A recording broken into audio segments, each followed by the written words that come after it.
Good morning વિદ્યાર્થી મિત્રો. જુઓ ભાઈ શું કહે છે, નવું ચેપ્ટર, માઇન્ડ બ્લોઈંગ, ફેન્ટાસ્ટિક, એકદમ જોરદાર ચેપ્ટર છે ભાઈ. તમારું મજા આવી જશે તમને ચેપ્ટરમાં. બહુ જ સમજવા જેવું ચેપ્ટર છે ભાઈ. અને ભાઈ જોજો, સૌથી લાંબુ ચેપ્ટર કહેવાય આપણું આ. હા, 12મા ધોરણનું, પણ મજા આવી જાય એવું ચેપ્ટર છે. હા, લેન્થ નહીં જોવાની ભાઈ આપણે. હા, મજા કરવાની અને ભણવાનું શાંતિથી. જુઓ, ચેપ્ટર નંબર 9. ચેપ્ટરનું નામ છે તમારું કિરણ પ્રકાશ શાસ્ત્ર. ભાઈ, કિરણ પ્રકાશ શાસ્ત્ર. ભાઈ જુઓ, આ બંને ચેપ્ટર 9મું અને એના પછીનું 10મું ચેપ્ટર એ છે તરંગ પ્રકાશ શાસ્ત્ર. ભાઈ, આપણે 11મા ધોરણમાં જે તરંગો ચેપ્ટર જોયું હતું ને, એની ઉપરથી છે બંને. હા, પણ જોજો, એનું વિસ્તૃત સ્વરૂપ છે ભાઈ. કિરણ પ્રકાશ શાસ્ત્ર જે છે એનું તમને ખબર છે 10મા ધોરણમાં તમે જોઈ ગયેલા છો. અહીંયા આપણે ફરીવાર જોઈશું ભાઈ. તમે 10મા ધોરણમાં અરીસો અને લેન્સ જોયું હતું, પણ ત્યાં તમારે બહુ જ નાના પાયે આવતું હતું ભાઈ. અહીંયા બહુ જ વિસ્તૃતમાં માહિતી આવશે. જોજો, સૌથી પહેલાં ભાઈ આપણે પ્રકાશ કિરણનો ઉપયોગ કરીએ છીએ, એટલે સૌથી પહેલાં આપણે પ્રકાશ વિશે સામાન્ય માહિતી થોડી આપી દઈએ કે પ્રકાશ વિશે સામાન્ય માહિતી. જોજો,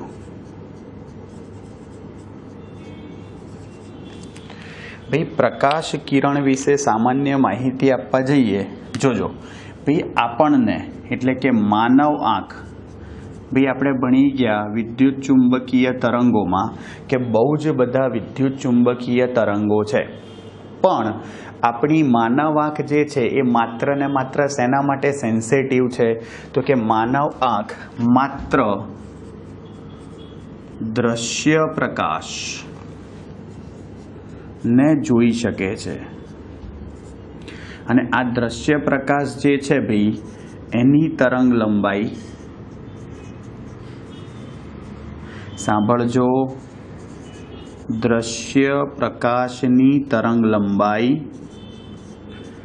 ભાઈ 400 નેનોમીટરથી, ભાઈ આપણને જનરલી સમજો 400 થી 700 આપે છે, પણ અહીંયા આપણને ચેપ્ટરમાં 400 થી 750 આપી છે થિયરીમાં. કંઈ બહુ ભાઈ 400 થી આમ તો 800 સુધી ચાલે છે, પણ આપણને જે આપ્યું હોય આપણે લખવાનું. Okay, 750 nanometre. ભાઈ તમે એંગસ્ટ્રોમમાં લખો ને તો 4000 થી 7500 એંગસ્ટ્રોમ તરંગ લંબાઈ થાય. બરોબર, આ ખાસ ધ્યાન રાખજો. દ્રશ્ય પ્રકાશની તરંગ લંબાઈ અહીંયાથી અહીંયા સુધીની હોય છે. ક્લિયર? આ ખાસ ધ્યાન રાખજો. હવે ભાઈ મુખ્યત્વે ભાઈ પ્રકાશ જે છે ને એના વિશે 2 અગત્યના મુદ્દા છે. પ્રકાશ વિશે 2 ખૂબ જ અગત્યના મુદ્દા. પ્રકાશ વિશે સૌથી અગત્યના 2 મુદ્દા. જોજો, તો ભાઈ એના વિશે અગત્યના મુદ્દા જો લખવા જાઓ પ્રકાશ વિશે તો શું થશે? જુઓ, પહેલું, પ્રકાશ સીધી રેખામાં ગતિ કરે છે. સીધી રેખામાં ગતિ કરે છે. જોજો, અને બીજું, પ્રકાશ ની ઝડપ અતિ તીવ્ર હોય છે. અતિ તીવ્ર હોય છે. આપણને ખબર જ છે કે શૂન્યાવકાશમાં પ્રકાશની ઝડપ ભાઈ 2.9974 એવી છે, પણ આપણે રાઉન્ડ ફિગરમાં શૂન્યાવકાશમાં પ્રકાશની ઝડપ શું લઈએ છીએ? 3 × 10⁸. તો c બરાબર 3 × 10⁸ મીટર પર સેકન્ડ. આ શૂન્યાવકાશમાં પ્રકાશની ઝડપ થઈ. ક્લિયર? ભાઈ જુઓ, પ્રકાશ ગતિ કરતો હોય, આ પ્રકાશના, સાંભળજો, પ્રકાશ કણના ગતિ માર્ગને પ્રકાશ કણના અથવા પ્રકાશના ગતિ માર્ગને ભાઈ કિરણ કહે છે, ખાસ ધ્યાન રાખજો. અને આવા ઘણા બધા કિરણોને કિરણ જૂથ કહે છે. કિરણોને કિરણ જૂથ બીમ કહેવાય, ઇંગ્લિશમાં ખબડી બીમ કહેવાય. ક્લિયર? આ ખાસ ધ્યાન રાખજો. હવે ભાઈ બહુ જ સિમ્પલ વસ્તુ છે. અને જુઓ ભાઈ, આપણે આ ચેપ્ટરમાં પ્રકાશ જે છે બરોબર, એને તરંગ સ્વરૂપે લઈ અને પરાવર્તન, વક્રીભવન, પૂર્ણ આંતરિક પરાવર્તન, આ મેઇન 3 ઘટનાઓ આપણે આ ચેપ્ટરમાં જોઈશું. પરાવર્તન, વક્રીભવન અને પૂર્ણ આંતરિક પરાવર્તન. હા, વિભાજન બી કહી શકાય ભાઈ. ઓકે, આ બધી ઘટનાઓ આપણે જોઈશું. અને ભાઈ 11મું ચેપ્ટર જે છે તમારું તરંગ પ્રકાશ શાસ્ત્ર, એમાં આપણે વ્યતિકરણ, વિવર્તન અને ધ્રુવીભવન જોઈશું. હા, જો સૌથી પહેલાં અહીંયા આપણે ભાઈ શરૂઆત કરીશું પરાવર્તનથી. ક્લિયર? ભાઈ આપણને ખબર છે કે અરીસો હોય એમાં પરાવર્તન થાય. અને સૌથી પહેલાં જુઓ, આપણે બતાવીશું પરાવર્તનના નિયમો. સિમ્પલ છે ભાઈ, જોજો. પરાવર્તનના નિયમો ભાઈ આપણે અરીસો બતાવીએ. જોજો ભાઈ, આ રહ્યો તમારો અરીસો. ભાઈ અરીસાની બીજી બાજુ જે છે એ દ્રઢ છે. ખબર પડી? ઉપરની સપાટી જે છે એ શું છે ભાઈ? તમારો અરીસો. ભાઈ જુઓ, અત્યારે આપણે સમતલ અરીસો બતાવેલો છે. ભાઈ વક્રાકાર અરીસા પણ હોઈ શકે, હમણાં જોઈશું આપણે. જુઓ અહીં ભાઈ પરાવર્તનમાં આપણે નિયમોની વાત કરીએ. જુઓ, આપણે સૌથી પહેલાં લંબ દોરી કાઢ્યો. જુઓ અહીં કોઈ કિરણ આપાત થયું. જુઓ, એ આ રહ્યું તમારું આપાત કિરણ. તમારે પુટપટ્ટીનો ઉપયોગ કરવો. હા, ધ્યાન રાખજો. અહીંયાથી અથડાઈને તમારું કિરણ ક્યાં જશે? જોજો, આવી રીતે. ભાઈ સાંભળજો, ભાઈ આ આપાત કિરણ થયું, આ પરાવર્તિત કિરણ થયું. જોજો, આપાત કિરણ અને આ જે દેખાય છે એ તમારું પરાવર્તિત કિરણ છે. ક્લિયર? ભાઈ ધ્યાનથી સાંભળજો. આપાત કિરણે લંબ જોડે બનાવેલા ખૂણાને, ભાઈ આ જે લંબ દોર્યો છે તમે, આપાત બિંદુએ, ભાઈ અરીસાની સપાટી પર જ્યાં કિરણ આપાત થાય એને આપાત બિંદુ કહેવાય. જોજો, તો આ આપાત બિંદુએ બનાવેલો ખૂણો ભાઈ લંબ સાથે આપાત કિરણે, એને આપાત કોણ કહેવાય. આપાત કોણને આઈ વડે દર્શાવાય અને ઇંગ્લિશમાં એંગલ ઓફ ઇન્સિડન્સ કહેવાય, એટલે આઈ વડે દર્શાવાય. ખબર પડી? અને આ જે છે જુઓ, એને R, angle of reflection, reflection અથવા રિફ્લેક્ટિંગ એંગલ, પરાવર્તન કોણ, એટલે આર વડે દર્શાવાય. જુઓ ધ્યાનથી. સૌથી પહેલાં ભાઈ આપાત કોણની વ્યાખ્યા કેવી હોય તો શું કહેવાય? જોજો, આપાત કોણની વ્યાખ્યા સિમ્પલ. આપાત કિરણે લંબ સાથે આંતરેલા કોણને શું કહે છે? આપાત કોણ. આપાત કિરણે ભાઈ આપાત બિંદુ પાસે દોરેલા લંબ,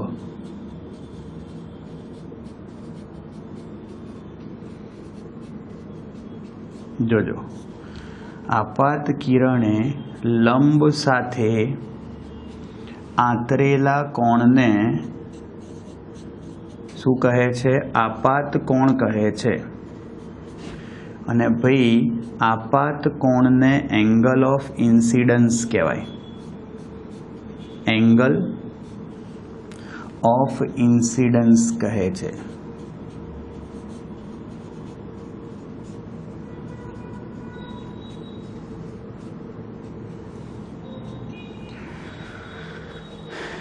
ક્લિયર? જોજો, આપાત કિરણે આપાત બિંદુ પાસે દોરેલો જે લંબ છે એની સાથે આંતરેલા કોણને શું કહેવાય ભાઈ? યસ, આપાત કોણ કહેવાય? એંગલ ઓફ ઇન્સિડન્સ, એટલે જ આઈ વડે દર્શાવાય. અને ભાઈ પરાવર્તન કોણ કોને કહેવાય? જોજો, reflecting angle or angle of reflection એટલે આર વડે દર્શાવાય. સિમ્પલ. પરાવર્તિત કિરણે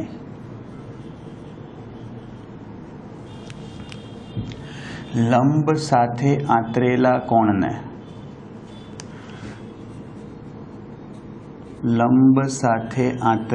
કોણને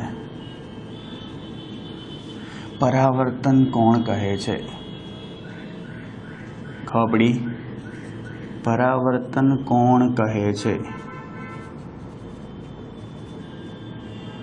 સાંભળજો ભાઈ અગત્યની વસ્તુ જુઓ શું કહે છે અહીં. ભાઈ જો નિયમોની વાત કરીએ, ધ્યાન રાખજો. પહેલો નિયમ આવો છે તમારો પહેલો, કે આપાત કોણ અને પરાવર્તન કોણ હંમેશા સમાન હોય છે. ભાઈ આપાત કોણ અને પરાવર્તન કોણ, ભાઈ પરાવર્તન માટે આ બંને કોણ હંમેશા સમાન હોય છે. આ ખાસ ધ્યાન રાખજો, એટલે કે આઈ અને આર સરખા હોય. ક્લિયર? સાંભળજો. બીજું, આપાત કિરણ, પરાવર્તિત કિરણ, આપાત કિરણ, પરાવર્તિત કિરણ આપાત બિંદુએ અને આપાત બિંદુએ સપાટીને દોરેલો લંબ. શું ભાઈ? આપાત બિંદુએ ભાઈ સપાટીને દોરેલો લંબ શું થાય? આ ત્રણેય એક જ સમતલમાં રહેલા હોય છે. આ ત્રણે ત્રણ એક જ સમતલમાં રહેલા હોય છે, જેને આપાત સમતલ કહે છે. શું કહેવાય? આપાત સમતલ કહે છે. ખબર પડી ભાઈ? સિમ્પલ. આ ખાસ ધ્યાન રાખજો.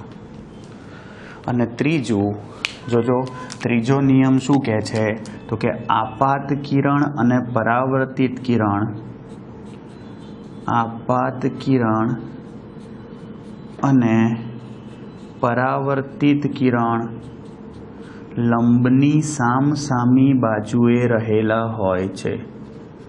લંબની સામસામી બાજુએ રહેલા હોય છે. ક્લિયર? ભાઈ આ પરાવર્તનના નિયમો છે, એમાં સૌથી અગત્યનો નિયમ આપણા માટે આ પહેલા વાળો છે કે આપાત કોણ અને પરાવર્તન કોણ હંમેશા સમાન હોય છે. ક્લિયર? ભાઈ બહુ સિમ્પલ વસ્તુ છે. હવે ધ્યાનથી સાંભળજો. ભાઈ જુઓ, મારે કિરણો થોડા વાંકા ચૂકા હશે, તમારે ધ્યાન રાખવાનું ભાઈ. હા, કારણ કે નાનપણથી હું બહુ ખૂંખાર ચિત્રકાર છું. આપણે માણસ સીધા છીએ, આપણી લીટીઓ સીધી નહીં આવતી, સમજી ગયા? એટલે ભાવનાઓ સમજજો. હા, તમારે ભાઈ ફૂટપટ્ટીથી દોરવાની એટલે સીધી આવશે. આપણે પ્રયત્ન કરીશું, એમાં આપણે પાછા નહીં પડીએ. જુઓ, હવે ભાઈ આપણે અરીસા માટે જુઓ, વક્રાકાર અરીસામાં મુખ્યત્વે આપણે બે અરીસા લઈએ છીએ, અંતર્ગોળ અને બહિર્ગોળ અરીસો. અંતર્ગોળ અરીસાનો મતલબ શું? ભાઈ કોઈ ગોળાકાર કવચ હોય, એમાં અંદરની સપાટી પર તમે ચાંદીનો ઢોળ ચડાવી દો તો અંદરની સપાટી પરાવર્તક થશે, બહારની સપાટી દ્રઢ થશે. કે જ્યાંથી પરાવર્તન ના થાય તો અંદરની સપાટી પરાવર્તક હોય એને અંતર્ગોળ અરીસો કહેવાય, અરીસો. અને જો બહારની સપાટી પરાવર્તક હોય તો તેને બહિર્ગોળ અરીસો કહેવાય. ક્લિયર? સિમ્પલ છે. જુઓ, બંને અરીસામાં પ્રતિબિંબ કેવી રીતે રચાય એ તમને બતાવું, એમાં કોને શું કહેવાય એ પણ બતાવું. પછી આપણે બધાની વ્યાખ્યાઓ અલગથી લખી કાઢીએ. સૌથી પહેલાં જોજો, અંતર્ગોળ અરીસો. અંતર્ગોળ અરીસો એટલે ભાઈ અંદરની સપાટી પરાવર્તક હોય. આપણે કિરણો નોર્મલ કેસમાં ભાઈ ડાબેથી જમણે જ બતાવીએ છીએ. જોજો ભાઈ, આ શું બતાવ્યું? અરીસો. જોજો, ગોળાકાર ભાગ, બહારની સપાટી દ્રઢ છે, અંદરની સપાટી પરાવર્તક છે, એને અંતર્ગોળ અરીસો કહેવાય. ભાઈ, આ જે અંતર્ગોળ અરીસો છે, સાંભળજો ધ્યાનથી, આ એનું કેન્દ્ર છે. આ કેન્દ્રને પી કહેવાય અને પી એટલે પોલ થાય. પોલ એટલે ધ્રુવ. અરીસાનો ધ્રુવ કોને કહેવાય? અરીસાના ભૌમિતિક કેન્દ્રને અથવા અરીસાના મધ્યબિંદુને અરીસાનો ધ્રુવ કહે છે. સિમ્પલ. આ પહેલી વ્યાખ્યા. સેમ ટુ સેમ હું પેરેલલ ભાઈ તમને બહિર્ગોળ અરીસા માટે પણ બતાવીશ. સેમ વસ્તુ, બહિર્ગોળ અરીસો. જો એની બહારની સપાટી પરાવર્તક હોય એટલે એમાં આવું થાય. દેખાય? આ બહારની સપાટી પરાવર્તક, અંદરની સપાટી દ્રઢ હશે. ક્લિયર? કયો અરીસો છે આ? યસ, બહિર્ગોળ અરીસો. આ રહ્યો એનો ધ્રુવ. ખબર પડી ગઈ? અરીસાનું મધ્યબિંદુ અથવા અરીસાના ભૌમિતિક કેન્દ્રને તેનો ધ્રુવ એટલે કે પોલ કહે છે, એટલે સંજ્ઞા પી છે.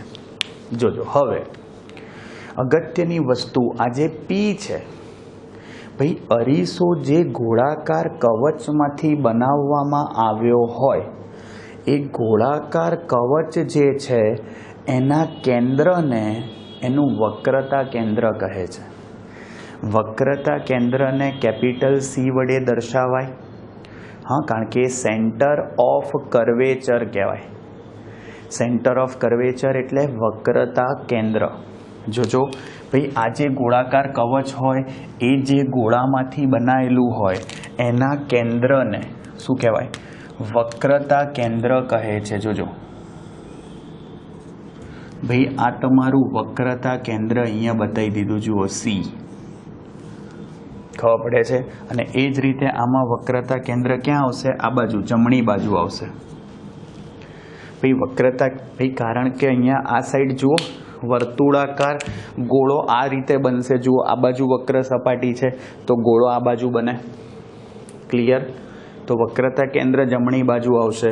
ધારો કે આ રહ્યું તમારું વક્રતા કેન્દ્ર સી. ખબર પડે છે? જુઓ, અરીસો જે વર્તુળાકાર એટલે કે ગોળાકાર કવચમાંથી બનાવવામાં આવ્યો હોય તેના કેન્દ્રને વક્રતા કેન્દ્ર કહે છે.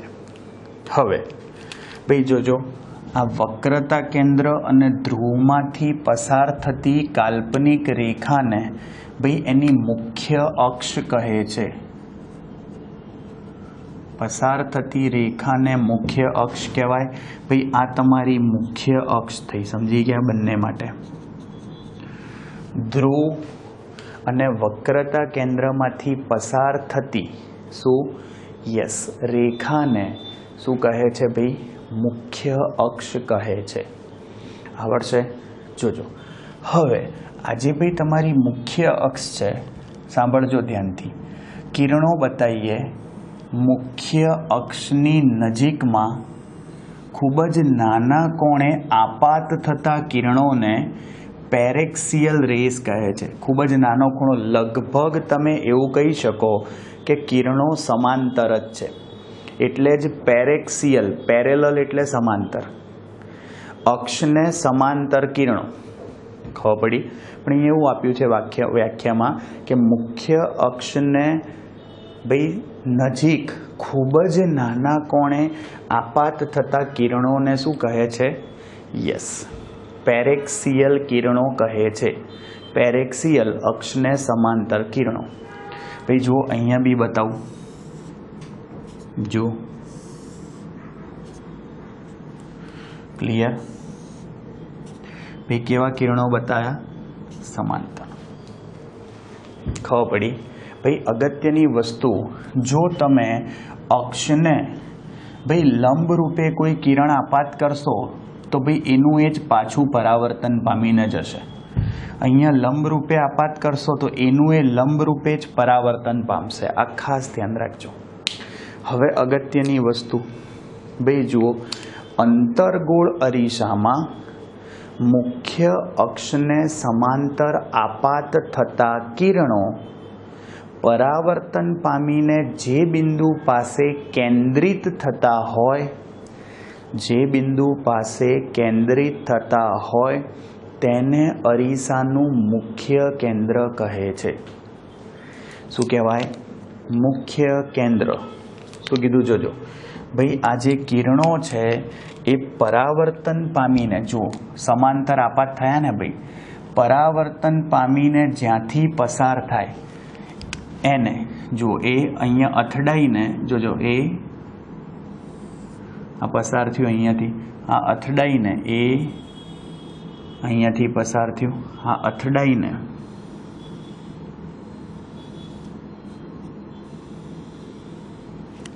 आ अथडाईने શું ખબર પડી? ભાઈ આ બધે બધા કિરણો જ્યાં કેન્દ્રિત થયા ને એને એનું મુખ્ય કેન્દ્ર કહેવાય એફ. ઇંગ્લિશમાં એને પ્રિન્સિપલ ફોકસ કહેવાય. પ્રિન્સિપલ ફોકસ એટલે કેપિટલ એફ વડે દર્શાવાય. ક્લિયર? અને ભાઈ જોજો, આ અથડાઈને કિરણો પાછા આવે છે. ભાઈ આમાં જુઓ, બહિર્ગોળ અરીસો હોય ને એટલે અથડાઈને ભાઈ સાંભળજો, આમાં આ બાજુ ભેગા ના થાય, આમાં અપકેન્દ્રિત થાય. કહેવાનો મતલબ આમાં કિરણો અથડાઈને દૂર જતા હોય એને પાછળની સાઈડ તમારે ખેંચવા પડે, એટલે કે બહિર્ગોળ અરીસામાં હંમેશા આભાસી પ્રતિબિંબ જ મળે અને અંતર્ગોળ અરીસામાં નોર્મલ કેસમાં વાસ્તવિક પ્રતિબિંબ મળે. આ ખાસ ધ્યાન રાખજો. તો આમાં શું કરવું પડે? ખરેખર કિરણો અથડાઈને ક્યાં જતા હશે? દૂર જતા હશે. જોજો, હા, પહેલાંથી બતાવી જ દેવાનો એફ એટલે ભાઈ લોચો ના પડે. ઓકે, જોજો. તો આમાં થશે શું ભાઈ? જોજો ભાઈ, ફૂટપટ્ટીથી બતાવી દઉં એટલે ભૂલ ના પડે. જોજો, પાછળ જે કિરણો હોય ને ભાઈ એ ત્રુટક રેખાથી બતાવવાના. હા, એટલે કારણ કે હકીકતના કિરણો નથી એટલે. સમજી ગયા? જોજો, એ આ હકીકતના કિરણો નથી એટલે પાછળના જે કિરણો હોય એ તમારે તૂટક રેખાથી બતાવવાના. ડન? ભાઈ પાછળના જે કિરણો હોય એ ત્રુટક રેખાથી બતાવવાના. હા, અથડાઈ નામ જાય. દેખાય? કમ્પલસરી આવું જ બતાવવું પડે, કારણ કે રિયલ જે સાચા કિરણો છે ને એને આખી લાઈનથી બતાવાય અને પાછળ આભાસી જે હોય એને ત્રુટક રેખાથી બતાવે. જો આ અથડાઈને પાછું જાય, લંબરૂપે આપાત થયું હોય ને, એટલે આ બધા પરાવર્તિત કિરણો ખરેખર અથડાઈને એકબીજાથી ક્યાં જતા રહે? દૂર જતા રહે. પણ આપણે એને પાછળની સાઈડ ખેંચી કાઢ્યા ભાઈ, અને પાછળની સાઈડ ખેંચી કાઢો એટલે જોજો, સમજી ગયા? તેનો મતલબ કે આ બિંદુએ તમને અપકેન્દ્રિત થતા હોવાનો ભાસ થાય. એટલે અહીં પ્રતિબિંબ મુખ્ય કેન્દ્ર પર કેવું મળશે? આભાસી. ખબર પડે છે? આ ખાસ ધ્યાન રાખજો. આવડે? હવે જુઓ બીજી બે વ્યાખ્યા, કેન્દ્ર લંબાઈ અને વક્રતા ત્રિજ્યા. ભાઈ કેન્દ્ર લંબાઈ કોને કહેવાય? સાંભળજો. તો કે કેન્દ્ર લંબાઈ એને કહેવાય અરીસાના ધ્રુવ અને મુખ્ય કેન્દ્ર વચ્ચેના અંતરને અરીસાની કેન્દ્ર લંબાઈ કહે છે. અરીસાના ધ્રુવ અને મુખ્ય કેન્દ્ર વચ્ચેના અંતરને શું કહે છે? અરીસાની કેન્દ્ર લંબાઈ. સ્મોલ એફ વડે દર્શાવાય એને. ખાસ ધ્યાન રાખજો. ક્લિયર?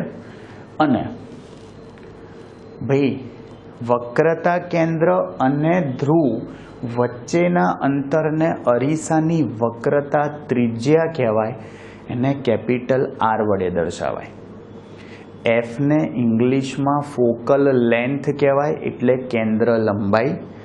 અને ભાઈ કેપિટલ આર એટલે રેડિયસ ઓફ કર્વેચર કહેવાય, એટલે એને કેપિટલ આર વડે દર્શાવાય. ખાસ ધ્યાન રાખજો. આવડશે? આ બહુ જ ઇમ્પોર્ટન્ટ વસ્તુ છે ભાઈ. વ્યાખ્યામાં બી સેમ જ થાય ભાઈ. ધ્રુવ અને મુખ્ય કેન્દ્ર વચ્ચેના અંતરને કેન્દ્ર લંબાઈ કહેવાય.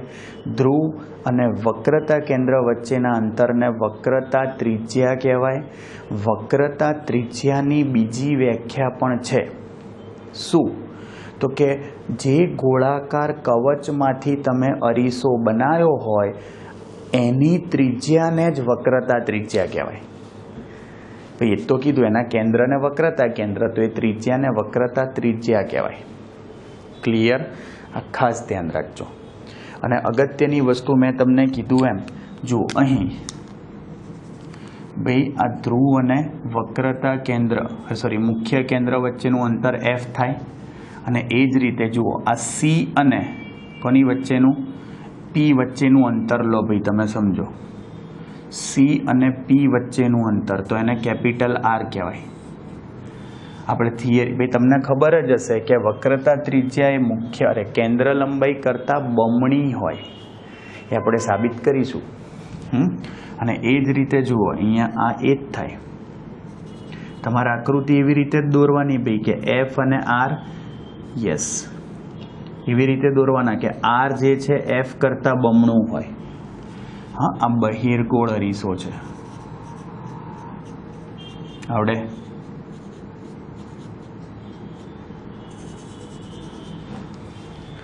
અને છેલ્લી વ્યાખ્યા છે ભાઈ ફોકલ પ્લેન. ફોકલ પ્લેન એટલે શું ભાઈ? તો કે જો કિરણો મુખ્ય અક્ષને સમાંતર આપાત ન થતા હોય, હા અહીંયા ભલે સમાંતર આપાત થાય છે એના માટે બતાવું છું હું, પણ મુખ્ય અક્ષને સમાંતર આપાત ન થતા હોય તો મુખ્ય કેન્દ્રમાંથી પસાર થતું પ્રતિબિંબ, ભાઈ મુખ્ય કેન્દ્રમાંથી શું થાય? પસાર થતું પ્રતિબિંબ. સમજ્યા તમે?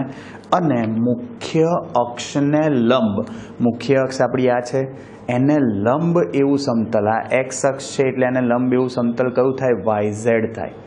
એ સમતલને શું કહેવાય?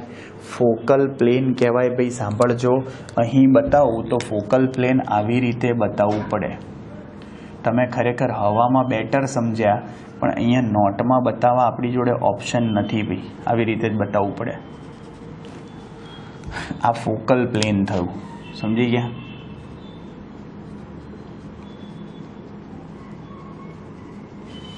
થાય ભાઈ? જુઓ ભાઈ, આ જે વ્યાખ્યાઓ બોલ્યા ને આપણે, એ બધી વ્યાખ્યા એકવાર લખી કાઢીશું, બહુ જ કામમાં આવશે તમને. અને એ ખબર પડવી જોઈએ ભાઈ. હા, કારણ કે આપણે થિયરીમાં બધી સંજ્ઞાઓ ને બધું લખવું પડશે. ક્લિયર? તો જુઓ, બધી વ્યાખ્યાઓ એક વખત જોઈ લઈશું આપણે પહેલાં, અને પછી એની સંજ્ઞા પદ્ધતિ બી જોઈશું, અને કેવી રીતે ભાઈ પરાવર્તનમાં તમે પ્રતિબિંબ મેળવશો એની બી ચર્ચા કરીશું. જોજો ધ્યાનથી શું કહે છે ભાઈ. ફરી વખત આજે બોલ્યાની વ્યાખ્યાઓ લખી આપું તમને. જોજો. હે યાર બિના ચैन कहाँ रे, यार बिना चैन का सुना नहीं चांदी नहीं अर्थ मिला, अरे प्यार कर ले. ચલો ભાઈ, આપણે ભણવાનું કરીએ. મસ્ત મજાનો ટોપિક ચાલે છે, ચકાચક. સમજાવી દઉં તમને.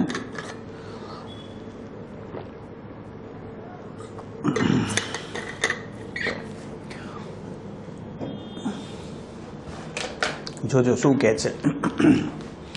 અગત્યની વસ્તુ ભાઈ સાંભળજો. સૌથી પહેલી વ્યાખ્યા કઈ હતી ભાઈ આપણી? ધ્રુવ. ધ્રુવ એટલે પોલ કહેવાય, પી વડે દર્શાવાય. વ્યાખ્યા આવી થાય, અરીસાના મધ્ય બિંદુને ખબર પડી, અથવા ભૌમિતિક કેન્દ્રને, અથવા ભૌમિતિક કેન્દ્ર ને ધ્રુવ કહે છે. ક્લિયર? ચલો બીજી વ્યાખ્યા. ભાઈ બીજી વ્યાખ્યા કોની થશે? બીજી વ્યાખ્યા છે તમારી વક્રતા કેન્દ્રની. ચલો, વક્રતા કેન્દ્ર શું કહેવાય? એને બી સેન્ટર ઓફ કર્વેચર એટલે કેપિટલ સી વડે દર્શાવાય. સિમ્પલ. અરીસો જે ગોળાકાર કવચમાંથી બનાવવામાં આવ્યો હોય, જે ગોળાકાર કવચમાંથી બનાવવામાં આવ્યો હોય તેને અરીસાનું વક્રતા કેન્દ્ર કહે છે. શું કહે છે? કેપિટલ સી, વક્રતા કેન્દ્ર. આવડે? ત્રીજું ભાઈ, એના પછી વક્રતા ત્રિજ્યા. વક્રતા ત્રિજ્યા ભાઈ કોને કહેવાય? સાંભળજો. એને રેડિયસ ઓફ કર્વેચર કહેવાય. રેડિયસ એટલે કેપિટલ આર વડે દર્શાવાય. અરીસો જે ગોળાકાર કવચમાંથી બનાવવામાં આવે, અરીસો જે ગોળાકાર કવચમાંથી બનાવવામાં આવે તેની ત્રિજ્યાને અરીસાની વક્રતા ત્રિજ્યા કહે છે. અરીસાની વક્રતા ત્રિજ્યા કેપિટલ આર કહે છે. ભાઈ, એની બીજી વ્યાખ્યા લખવી હોય તો આવી થાય. જુઓ, અરીસાના ધ્રુવ અને ભાઈ વક્રતા કેન્દ્ર વચ્ચેના અંતરને શું કહેવાય? અરીસાની વક્રતા ત્રિજ્યા કહે છે. અરીસાના ધ્રુવ અને વક્રતા કેન્દ્ર વચ્ચેના અંતરને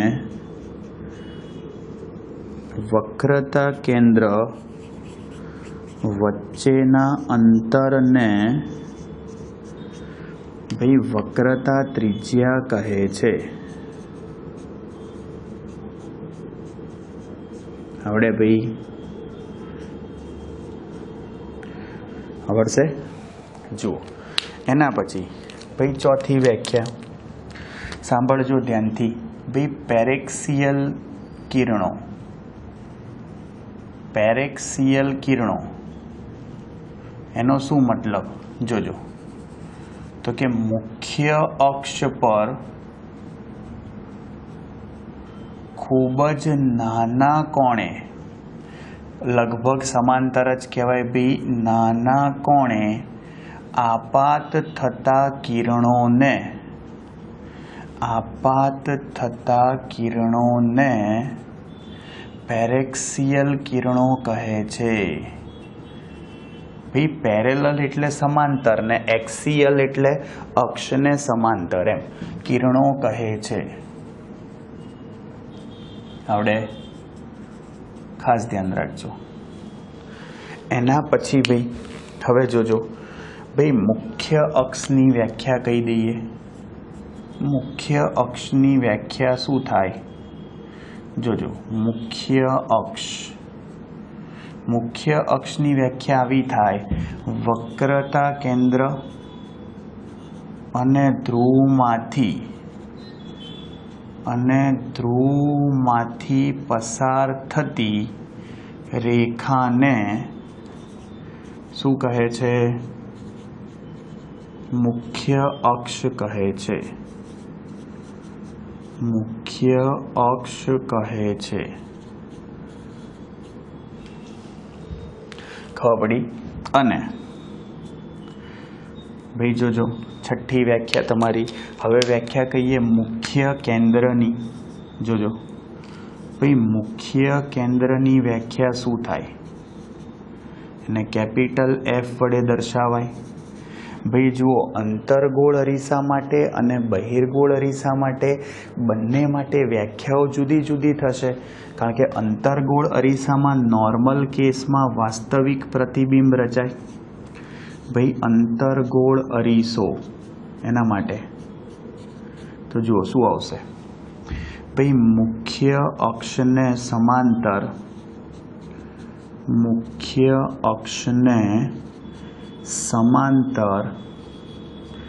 आपात थता किरणों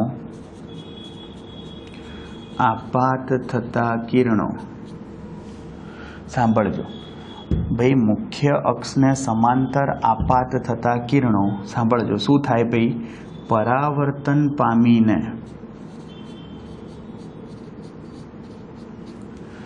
जे बिंदुए केंद्रित थता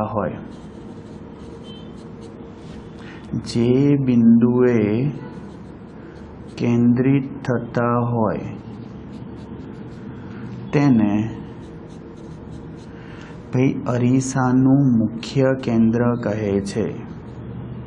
शुं कहे छे? अरीसानु मुख्य केंद्र कहे छे।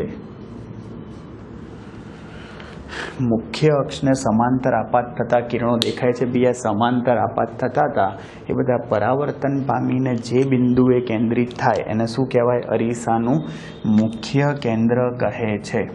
आवडे। अने बीजी व्याख्या बहिर्गोळ अरीसा माटे लखीए, आ अंतर्गोळ अरीसा माटे लखी थी। हवे बहिर्गोळ अरीसा माटे लखीए। जोजो ध्यानथी शुं आवशे?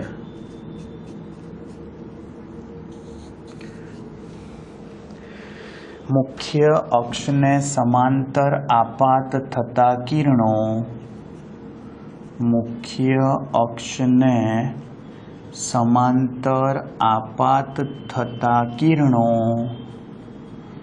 परावर्तन पामीने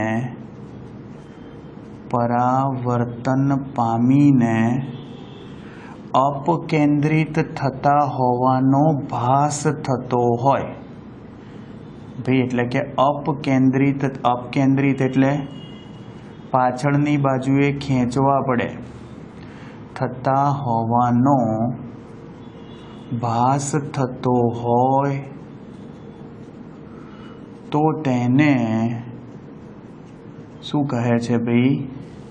अरीसा माटेनु मुख्य बहिर्गोळ अरीसानु मुख्य केंद्र कहे छे। फोकस कहेवाय, प्रिंसिपल फोकस एटले कैपिटल एफ वडे दर्शावाय। आवड़शे भाई। जो एना पछी भाई तमारी 7मी व्याख्या सिंपल केंद्र लंबाई एटले शुं? भाई केंद्र लंबाईनी व्याख्या एने फोकल लेंथ एटले स्मॉल एफ वडे दर्शावाय।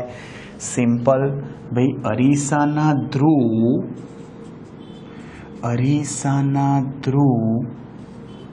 अने मुख्य केंद्र वच्चेना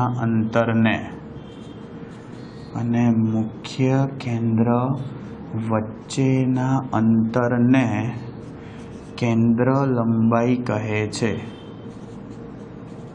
क्लियर?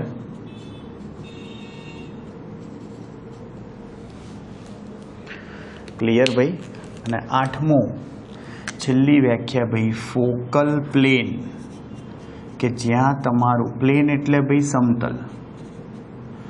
हाँ, फोकल प्लेन ज्यां तमारू प्रतिबिंब फोकस थतुं होय मळतुं होय एवुं प्लेन एटले के समतल। सिंपल जो मुख्य अक्ष ने अमुक कोणे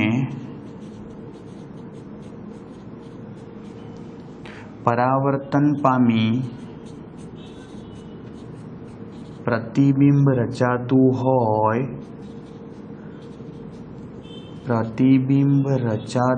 होय त्यारे मुख्य केंद्र अरीसाना मुख्य केंद्रमांथी पसार थता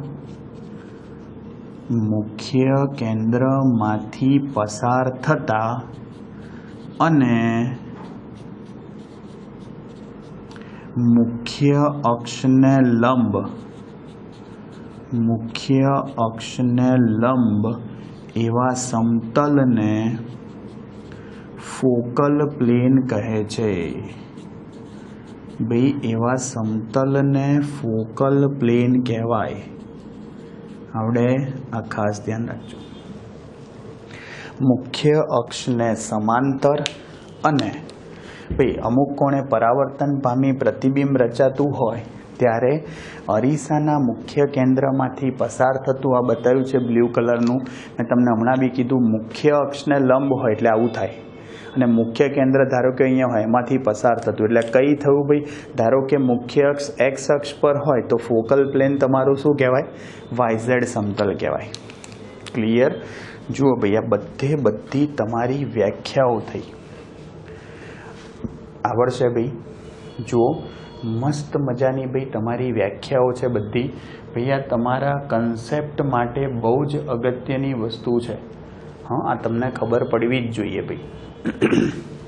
જુઓ હવે ભાઈ આપણે આગળ આ પરાવર્તનની મદદથી જે પ્રતિબિંબ લાવીએ ને એમાં અંતરો ક્યારે ધન લેવા અને ક્યારે ઋણ લેવા એની સંજ્ઞા પદ્ધતિની વાત કરીએ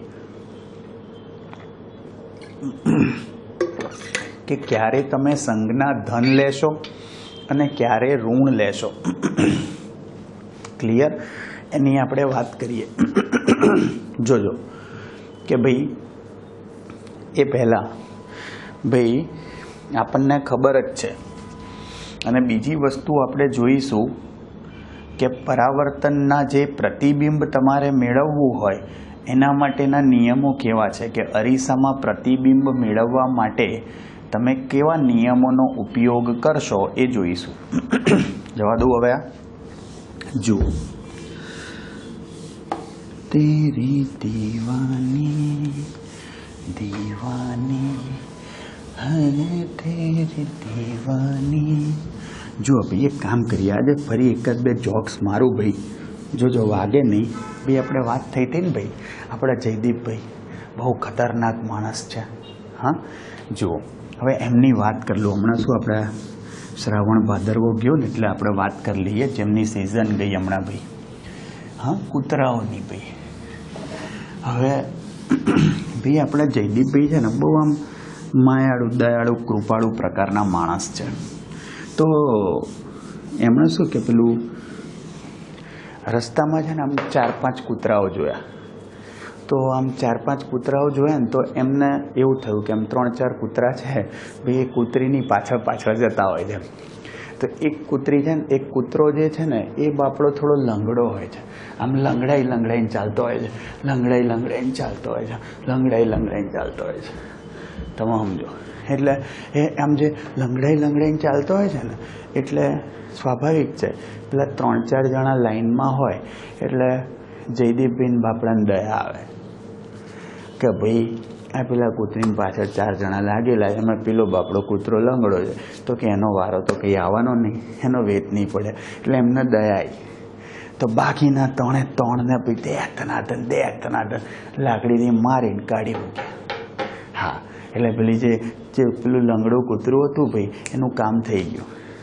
એટલે આમે જોઈ જયદીપભાઈની આમે જોઈને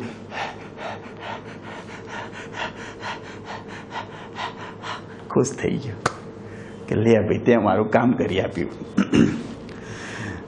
બીજા દિવસે ફરી વાર સેમ પ્રોસિજર. ફરી વખત ભાઈ તમે સમજો ફરી વખત 4 કૂતરા આવ્યા.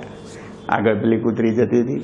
ફરી વાર પેલા 4 કૂતરા આવ્યા એટલે ભાઈ પેલું જે લંગડું કૂતરું હતું એ પાછું આવ્યું. તમે સમજો લંગડાતું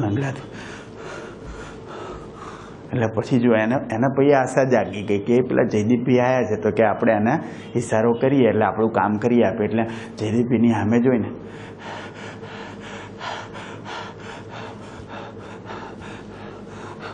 એટલે જયદીપભાઈનો તાવડો છટક્યો. પેલા 3ની જગ્યાએ મોટો દંડો લઈને મંડ્યા કે તમે સમજો પેલા લંગડા કૂતરાના બાપડાને અધમોહો કરી નાખ્યો. એટલો ઠોક્યો એનો બરોબર. એટલે ભાઈ પેલો બાજુમાં છે ને એમનો ભાઈબંધ ઉભો હતો ચંગુ આવ્યો કે લ્યા જયદીપ કે ત્યાં તો કાલે લે પેલા 3ને માર્યા હતા પેલી બાપડા પેલા લંગડા કૂતરા માટે થઈને, તો આજે ત્યાં કેમ લંગડા કૂતરાને ઠોક્યો બરોબરનો. એટલે કે બે જવા દે ને કે એને તો એવું ફીલ થઈ ગયું કે જાણે હું દલાલ છું કે બોલો બોલો કૂતરાને ખબર પડી ગઈ. એને એવું લાગે છે કે જાણે ભાઈ મારું સેટિંગ કરાવવા રોજુ આવતો હોઉં કે એને એવું લાગે કે હું દલાલ છું. કૂતરાઓને ખબર પડી ગઈ જયદીપભાઈની. બોલો ભાઈ.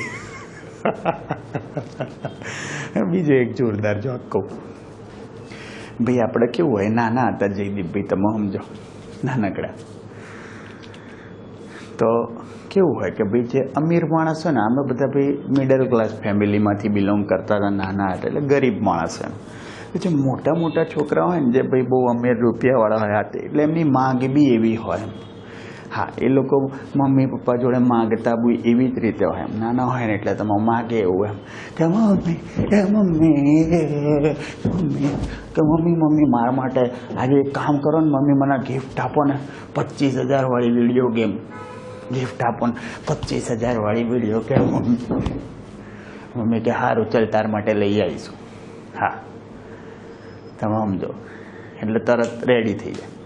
અમીરના ઘરમાં એવું હોય ભાઈ, જે ગિફ્ટ માગો એ તમને મળી જાય. હા, પણ આપણે જયદીપભાઈના તમે સમજો કે એટલે અમે ભાઈ એમનો વિચારો જ ત્યાં સુધી હોય. હા, વિચારો જ ત્યાં સુધી હોય. એટલે તમે સમજો એ માંગ બી, એમની માંગ બી એવી જ હોય. તમે સમજો કે દોડતા દોડતા આવે, મમ્મી મમ્મી, આમ અહીંયા ખંજવાળતા આવ્યા હોય, મમ્મી. હા, અને પછી કે એમની માંગ જોજો, એમની લિમિટ ત્યાં સુધીની જ હોય કે મમ્મી મમ્મીમાં ચડ્ડીમાં જો ને 3 ગાણા પડી ગયા છે, કે નવી પેલી લીલા કલરની જે ગ્રીનરી વાળી ચડ્ડી લઈ આપને મમ્મી, 3 ગાણા પડી ગયા ચડ્ડી. કોઈ ગરીબ માણસોનું આવું હોય, સમજ્યા? વિચારો ત્યાં સુધી જ હોય, એ આગળ બહુ ના જાય. હા, બસ સમયને માન છે ભાઈ. ચલો આપણે પાછું ચાલુ કરીએ ભાઈ. શું પરાવર્તન જે છે, બરાબર, એમાં પ્રતિબિંબ માટે ભાઈ આપણે ક્યારે ધન નિશાની લઈશું, ક્યારે ઋણ નિશાની લઈશું, સંજ્ઞા પદ્ધતિ કેવી રીતે લઈશું, જોજો. તો કે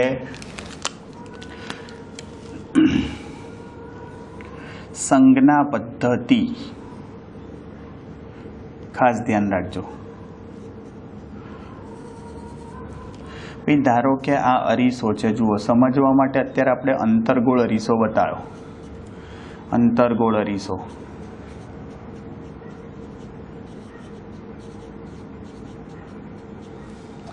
ભાઈ જે આપાત કિરણની દિશામાંના અંતરો હોય, આપાત કિરણની દિશામાંના, તો જોજો, આપાત કિરણની દિશામાંના અંતરો ધન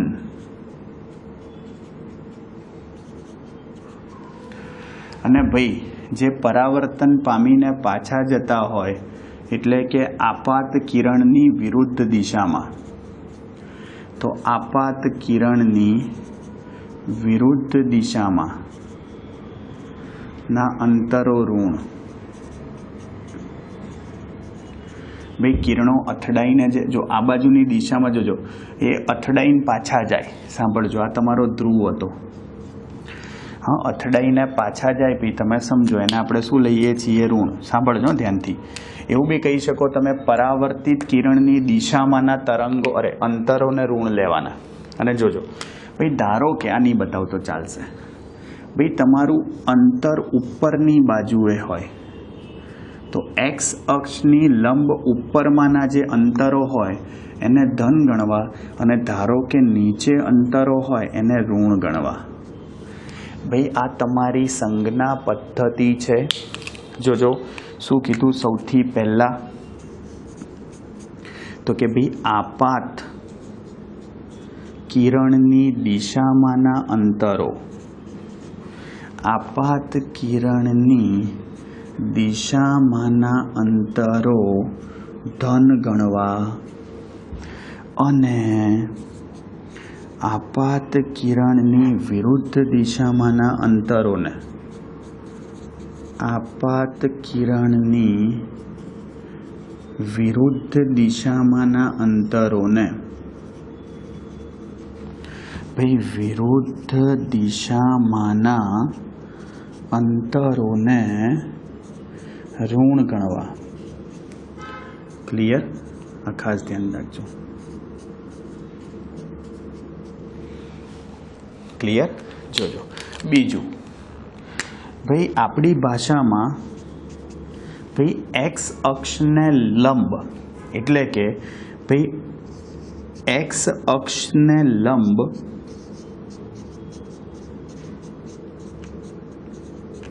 ઉપર તરફના અંતરોને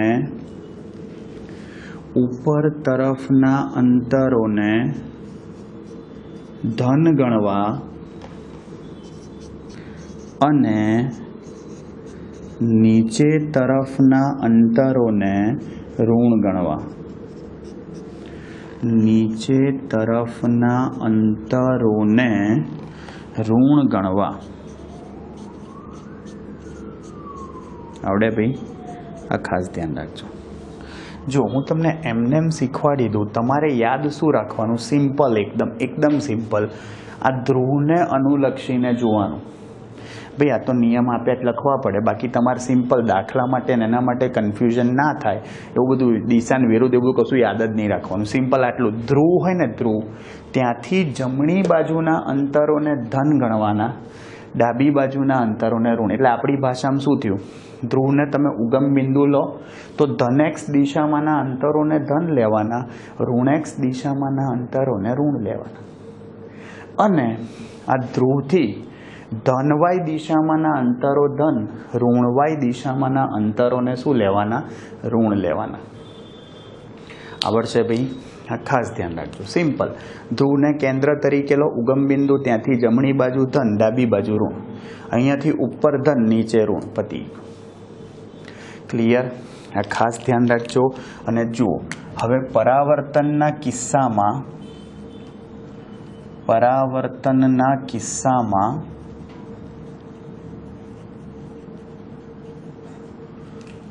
ભાઈ પ્રતિબિંબ મેળવવા માટેના નિયમો જોજો શું કહે છે. પ્રતિબિંબ મેળવવા માટેના નિયમો.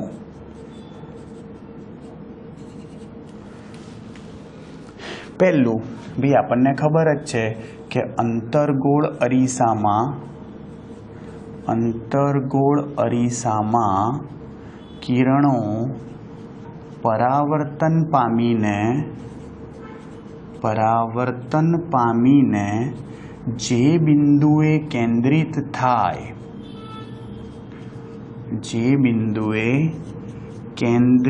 થાય તેને ભાઈ થાય તે બિંદુ પાસે પ્રતિબિંબ રચાય છે. અને કેવું હોય પાછું? વાસ્તવિક પ્રતિબિંબ રચાય છે. વાસ્તવિક પ્રતિબિંબ રચાય. ખબર પડી? બીજું ભાઈ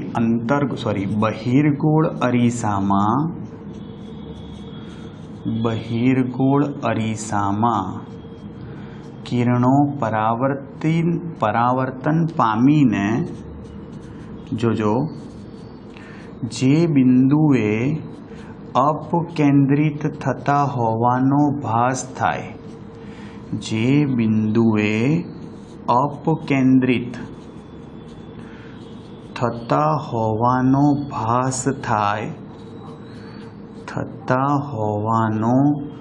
ભાસ થાય તેને ભાઈ તેના લીધે આભાસી પ્રતિબિંબ રચાય.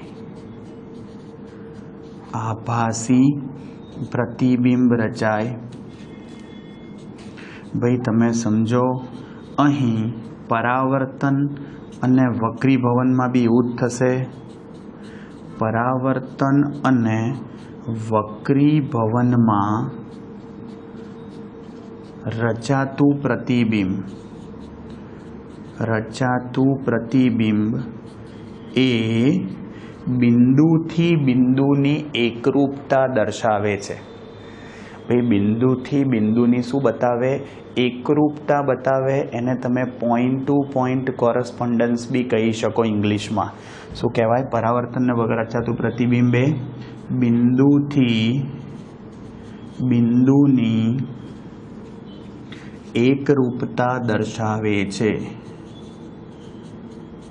એટલે કે point to point correspondence.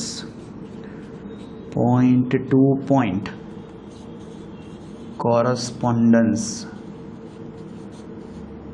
English ના લખો તો ચાલો, તો ખાલી તમને ખબર પડે એટલે. કોરસ્પોન્ડન્સ કહે છે. આવડે? ક્લિયર? સાંભળજો ધ્યાનથી.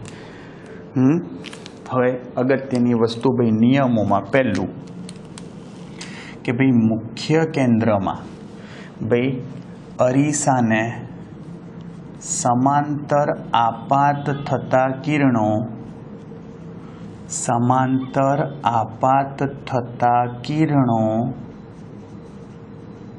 પરાવર્તન પામીને મુખ્ય કેન્દ્રમાંથી પસાર થતા હોય.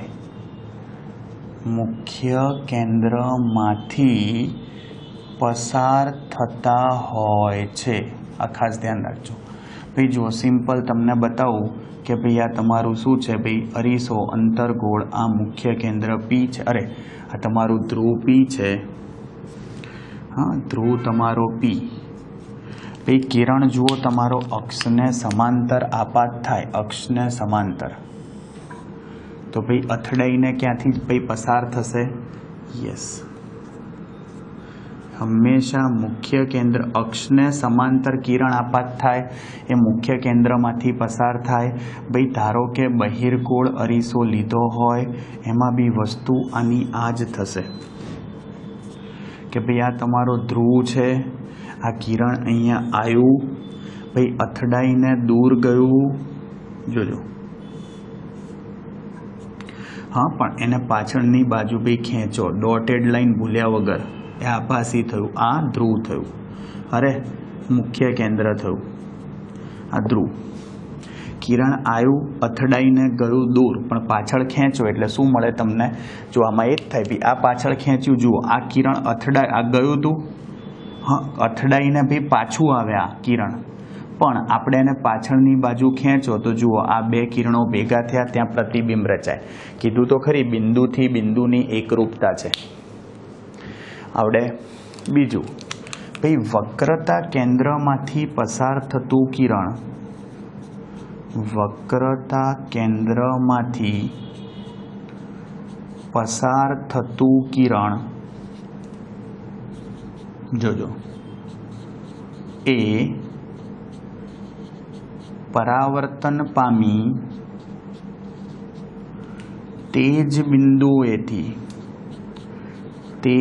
બિંદુએથી પાછું વળે છે અથવા પાછું ફરે છે. કહેવાનો મતલબ જુઓ, ધારો કે ભાઈ આ આપણે શું બતાવ્યો ભાઈ, અરીસો. જોજો, આ શું બતાવ્યો ભાઈ આપણે? ધ્રુવ. જો અરીસાનો ધ્રુવ છે, આ ઉપર બતાવું, થોડું હજી છે, અંતર્ગોળ જ બતાવું છું ભાઈ. હવે ધારો કે અહીંયા સી છે. જોજો, આ સી. ધારો કે અહીંયા તમારું કોઈ કિરણ આપાત થયું, ધારો કે આવી રીતે. જોજો, અરીસા પર. તો આ કિરણ અથડાઈને જોજો આવી રીતે પાછું આવે. આ ગયું ભાઈ, આ આપાત કહેવાય, ગયું એટલે. અને અથડાયા પછી પરાવર્તન પામીને ત્યાંથી જ નીકળે. ખબર પડી? અહીંયા બી બતાવી શકો તમે. જો આમ સીધું જાય તો બી વક્રતા કેન્દ્રમાંથી જ પસાર થયું ને, તો લંબરૂપે આપાત થાય, આપણે એવું લઈએ છીએ ને, લંબરૂપે જ પાછું ફરે. હા, એવું નહીં કંઈ ગમે ત્યાંથી. અહીંયા સીમાંથી તમે કાઢો તો અહીંયા અથડાય તો ત્યાંથી જ પાછું ફરે. ક્લિયર? આ ખાસ ધ્યાન રાખજો. ઊંધું ભાઈ, આજે પહેલો મુદ્દો કીધો ને એનાથી ઊંધું, કે અરીસાના મુખ્ય કેન્દ્રમાંથી જો કિરણ પસાર થતું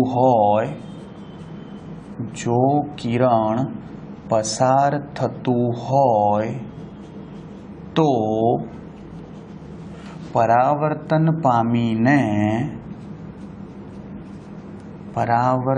પામીને શું થાય? યસ ભાઈ, અક્ષને સમાંતર પરાવર્તન પામે છે, અક્ષને સમાંતર ગતિ કરે છે. ભાઈ એનો મતલબ આવો થયો. જુઓ, આ તમારો જુઓ પી થયો ભાઈ, આ તમારી મુખ્ય અક્ષ છે ભાઈ. જોજો, આ મુખ્ય અક્ષ છે, એમાંથી આપણે શું કરીએ? ધ્યાનથી સાંભળજો ભાઈ. ક્યાંથી? ભાઈ મુખ્ય કેન્દ્રમાંથી જો તમારું કિરણ પસાર થતું હોય, એફ છે, જોજો, ધારો કે કિરણ તમારું મુખ્ય કેન્દ્રમાંથી પસાર થયું, તો ભાઈ એનો મતલબ એવો થયો, જોજો, અથડાયા પછી આવી રીતે પરાવર્તન પામે. હરી લાઈન્યુ સીધી નહીં આવતી, થઈ ગયું. જુઓ, આવી રીતે જાય અથડાયા પછી, આનાથી ઊંધું.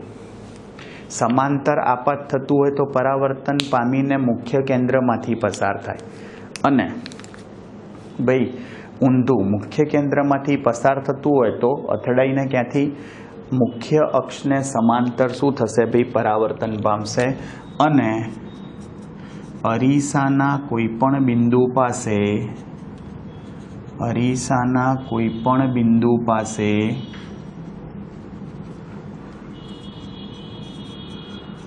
આપાત થતા કિરણ માટે આપાત બિંદુએ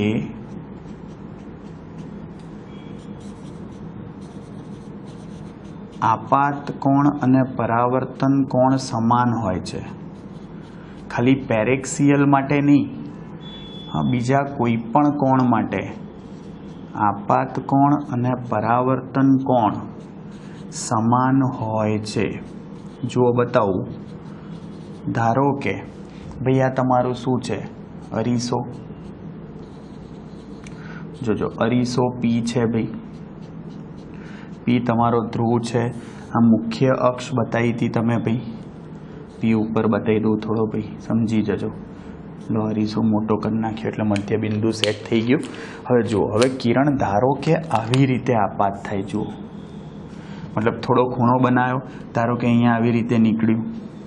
એવું જરૂરી નથી મુખ્ય કેન્દ્રમાંથી પસાર થાય. ધારો કે મુખ્ય કેન્દ્ર આ હતું, સી આ હતું, હા, ભલે સમાંતર નહોતું, પણ હવે સીમાંથી તમે અહીંયા લંબ દોરો, તેનો મતલબ આ આપાત કોણ દેખાય અને આ પરાવર્તન કોણ દેખાય, બંને સરખા જ હોય.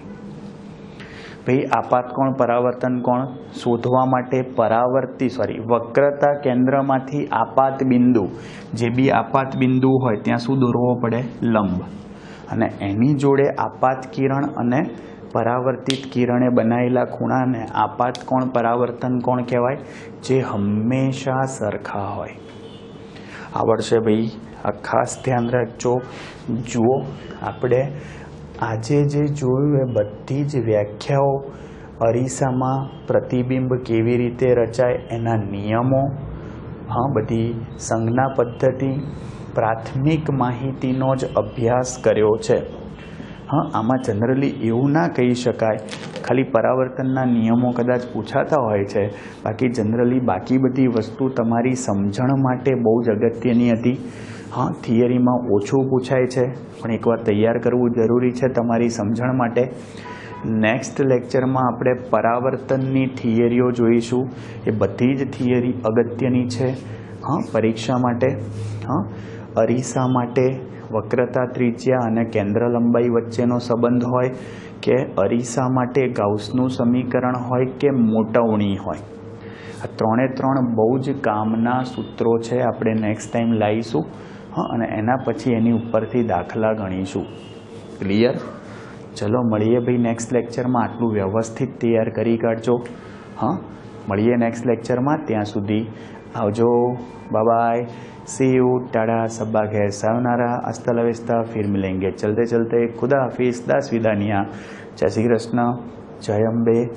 जय हिंद. जय भारत. वंदे मातरम. Take care.